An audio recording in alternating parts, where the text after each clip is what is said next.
Alright guys, what's up? And today I'm going to be showing you how to add smoke and flames or whatever and sparks to your intros in Sony Vegas. I've been getting this a lot. It's probably my most frequently asked question. And the reason I'm doing this in Sony Vegas is because I know a lot of you like Sony Vegas a lot more than After Effects. And a lot of times when people think about After Effects, they think, oh god, After Effects, really complicated program. When you get used to After Effects, it's not that bad, and that's what I prefer doing all this stuff in. But I know a lot of you guys prefer Vegas, so that's what I'm going to be showing you guys how to do it. So what I got here is just a Vegas with my intro that I use now with nothing on it, and what I use is Action Movie Essentials Disc 1 and 2, which you can either buy from videocopilot.net or you can torrent it, which a lot of people do, including myself. So what you're going to do is go ahead and open that up. And I think the flames and stuff are on Disc 2. Yeah. I think. Yeah. So if you want to add fire, all you do is go ahead and go to the fire folder and find your favorite one. Now I'm rendering as fast as point right now, but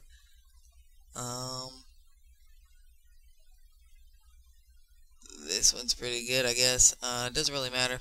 Well, it matters for your preference, obviously, but this is just a tutorial. So now that we have the fire here, we're gonna go ahead and right-click and insert a new video track. Then we're gonna go ahead and put it above the intro. And as you can see, the fire just completely overdoes the intro, and there's just no intro at all. And so what you're going to do here is go over to your compositing mode, click on that, and click on add.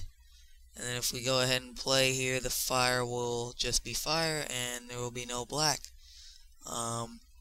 So I'll probably start it around right here, where it starts to burst out. Hold on, let me undo that.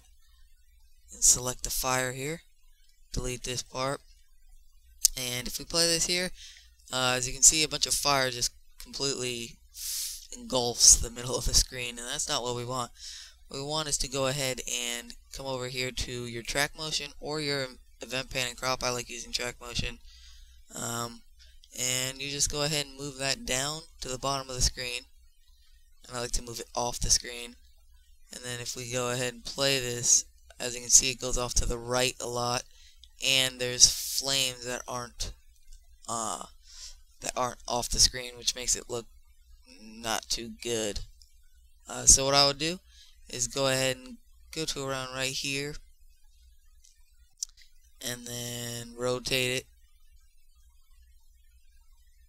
and rotate it like this, and bring it down a little bit more. And so now it'll start like this, flame up, and then rotate as it goes, and that looks pretty nice. So yeah, that's pretty much how you do it. If you were to want to add anything else, like I don't know, sparks or anything, you would do the same exact thing. Come over here. I'll go to Disc 1 this time, see what there is. I don't think there's really anything here. Go back to Disc 2. Whoops, my bad. And to actually, all you would have to do to add sparks or anything is the only difference is that you actually have to line it up. And here's the sparks right here, or powder hits, whatever you can do. You can mess around with this a lot. And if you want to go to like Welding Sparks, go ahead and find the one you want, and let's wait for this to open up.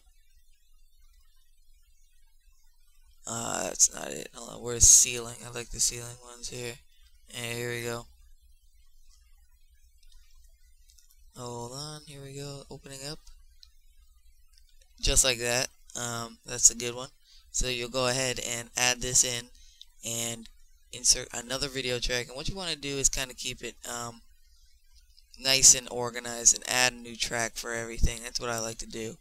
And as you can see, it's completely only the spark again, so we gotta go over to compositing mode and hit add again. And so what I did in my intro actually is I let it play out, and then right around here I added the welding sparks. And what you're going to want to do is go ahead and click on this again, go to the start of the welding, and what you're going to want to do is, as you can see, it's huge, and that's not what we want at all. We'll have to go ahead and make it smaller. Computer is being very slow right now. Alright, go ahead and make it smaller. I don't know about that small, but then as you can see, it's on a little tilt, so we'll rotate it a little bit to get it off its own, off the tilt, so it'll be completely leveled. And then you just go ahead and move it under the text like this, and there you go. Or you can move it down a little one more, and the welding will start. It'll start the welding thing, and it'll look pretty good. So that's pretty much how you add fire and sparks and smoke. It's all the same way. You just go over to compositing mode and hit add, and then you know, put them wherever you want on the screen, rotate them, all that stuff. And be sure you don't use too much of it, because when you start going overboard, it's more of like an action movie essentials thing than an intro at all. So just don't be adding stuff randomly all over the place. And for smoke, it's the exact same thing. You just do the same thing that I showed you.